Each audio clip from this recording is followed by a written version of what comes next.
அமர்ந்திருக்கும் பயணிகள் அல்ல நாம், காலம் எனும் ரயில் ஓடுகின்ற தண்டவாளம் நாம் என்பதை புரிந்து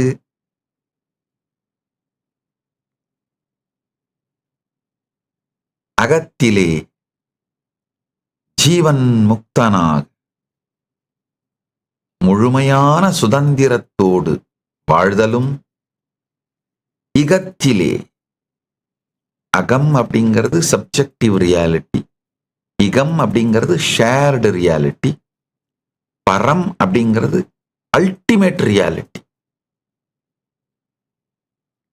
அகத்திலே காலம் எனும் திரைப்படம் ஓடும் திரை நாம் என்று புரிந்து, இகத்திலே ஷேர்டு ரியாலிட்டி